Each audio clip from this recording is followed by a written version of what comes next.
London, Easter Sunday, 1915, a city weighed down by the burdens of war.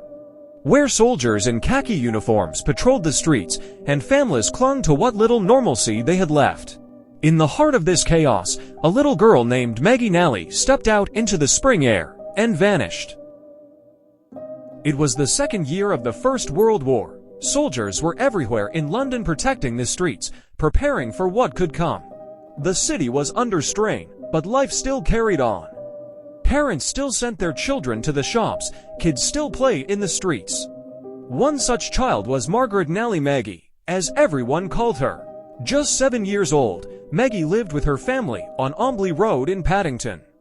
She was one of 4 children, a student at All Angels School, and by all accounts, incredibly bright, curious, brave, independent beyond her years. That Easter Sunday, April 4, 1915, Maggie left her home around 3:30 in the afternoon. She had made the short walk many times before.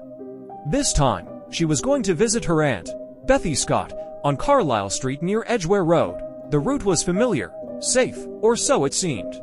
At around 5:15 p.m., Maggie stopped by another relative's home, her uncle, Private Horde of the London Rifle Brigade. He lived on Richmond Street. Maggie ran an errand for his wife, stayed a few minutes, and then said she'd head to see Aunt Bethy. She made it. Bethy Scott later recalled Maggie waiting outside their home when she returned from visiting someone nearby. That visit led to a sweet and simple scene. Maggie and her little cousin, Alice Mary Scott, 5 years old, went to the corner shop and bought mixed sweets. A few pennies between them, the kind of innocent joy that used to define childhood.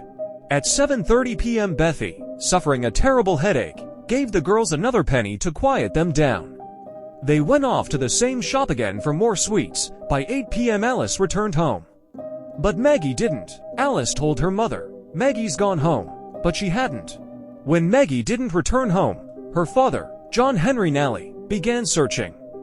At 9:15 p.m. he knocked on the Scots' door, but no one had seen Maggie. He searched the streets. Called out, no trace, then came the horror. At 11:53 p.m., just before midnight, Maggie's body was found at Aldersgate Station, later known as Barbican. She had been murdered. The newspapers would call it foul means, but the reality was even worse. Dr. Bernard Spilsbury, a name that would become infamous in forensic history, performed the autopsy. What he found was disturbing. Maggie had been suffocated. A piece of undervest cloth, roughly 9.5 by 11 inches, had been forced into her mouth. Spilsbury believed it was used to stifle her screams, and ultimately, to kill her. She had eaten a meal containing meat and fat roughly 90 minutes before her death. This discovery meant Maggie was likely alive and possibly with her killer long after she was last seen playing in the streets. Multiple witnesses came forward. One bus conductor said he saw Maggie with a man dressed in khaki, possibly a soldier, on a bus headed to London Bridge. Just after 8 p.m., the man was around 30, drunk or close to it, and had forced the little girl onto the bus. She was crying. He bought 2 tickets.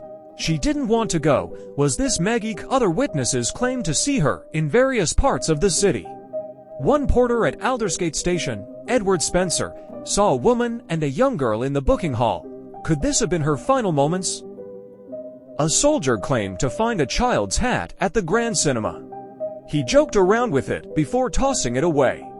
The hat matched what Maggie was wearing, a gray-blue felt hat with white ballflowers. The police never found it. Despite all the leads, the case went cold. A year later, in March 1916, police arrested a man in Manchester. But after questioning, they released him. They didn't believe he was the killer. Maggie's mother said, "I always warned her never to follow strange men." She wouldn't have gone with someone she didn't know. Maybe she didn't. Some say this wasn't the killer's first crime. In 1899, Bertha Russ, age 6, vanished in East Ham. She was last seen talking to a man outside her school on a Sunday. 2 weeks later, her body was found in a cupboard of a newly built house. She had also been suffocated. Before Bertha, another girl, Mary Jane Voller, 5, was found with her throat slit on New Year's Eve, 1898. She too had told her mother of a frightening dream. That a man was coming to get her. It makes you wonder, was there a predator stalking London's children across the years?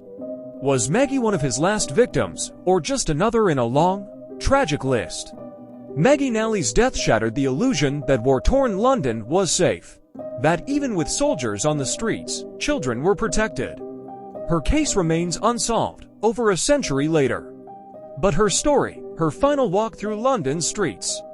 The family that still hoped she'd come home, that should never be forgotten. She was just a little girl with a pocketful of sweets and a head full of curiosity. A child who trusted the world and paid the price for it.